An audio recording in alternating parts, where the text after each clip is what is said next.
a focal point of Obama's foreign policy regime is set to reshape relationships between Iran and the West. But could this send ripples across the volatile Middle East as well?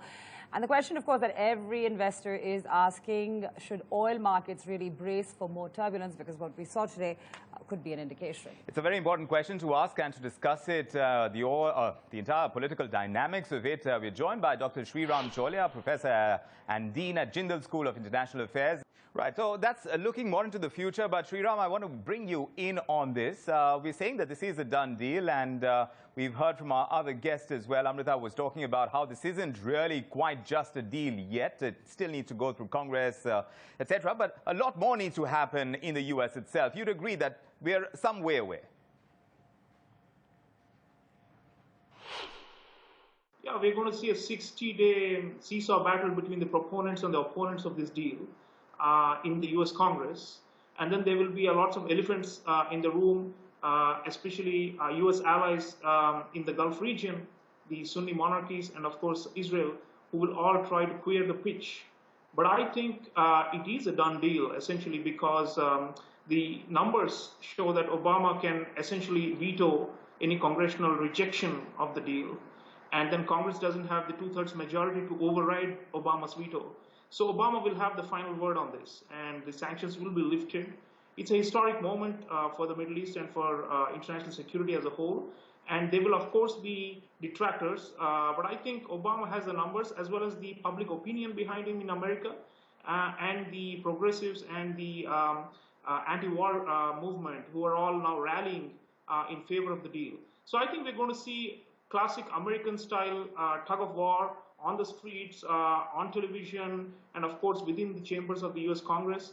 But I'm pretty optimistic that this will sail through, because the diciness was until the agreement was finally announced in Austria, no longer. There will be some hiccups along the way over the next couple of months, but barring those, I am seeing the end game is clear, that this deal is done.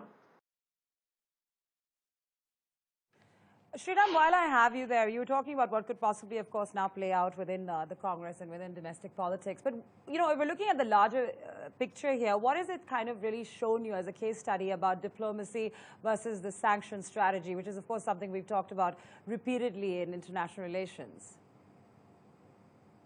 Well, the Americans have always believed that Iran came to the negotiating table because of sanctions in the first place. And their argument is that sanctions pressurized Iran to come to the table, and therefore diplomacy worked. The Iranians try to project it quite differently. They say that basically the Americans needed a compromise with us at this point in time when the Middle East is in flames and ISIS has arisen, and there is generally, a rise of Iran or of the Shia community and the Shia group of powers in the region, and therefore America has to accommodate it. So diplomacy has worked. It's been painstaking. There have been lots of naysayers. There have been people claiming capitulation. All those who ask for maximalist demands, I think, going to be eating humble pie, because at the end of the day, it's a deal which has mutual benefit for both sides. Okay, just bringing in Sreeram Chaulia once again. Sreeram, you know, once again, how do you see this overall, you know, what the deal really means for India, and what are those opportunities, both in terms of economics as well as politics? I think it's a phenomenally good outcome for us strategically, because we are increasingly moving towards Iran through the Chabahar port, which we are building as a way for us to access the energy-rich parts of Central Asia.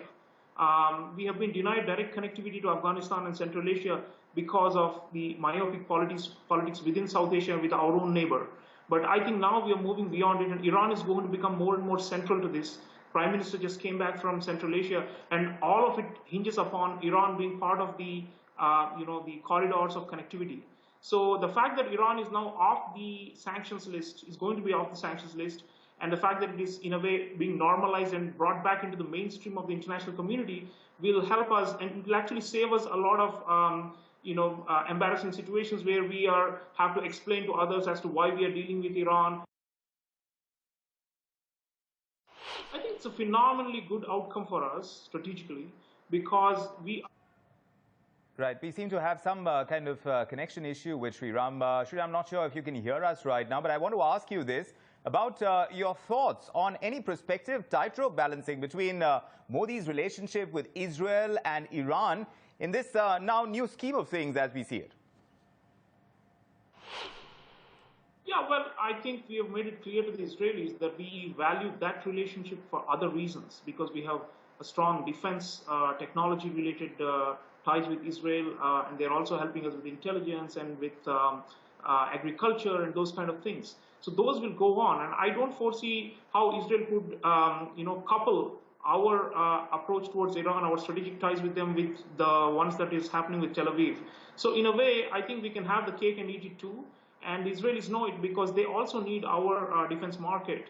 So it's not that they are going to make it conditional upon us that, you don't cozy up to the Iranians or else. I don't think it's going to be that kind of relationship. It's never been that way. So Modi government, yes, is in a way realigning with Israel. But at the same time, as I said, for reasons of Central Asia and for reasons relating to ISIS and Al-Qaeda and Islamic extremism against which Iran is a major force, we will need the Iranians too. And therefore, it's not a case of either or, but I think it's a case of taking along both on a separate tracks and for India's national interests.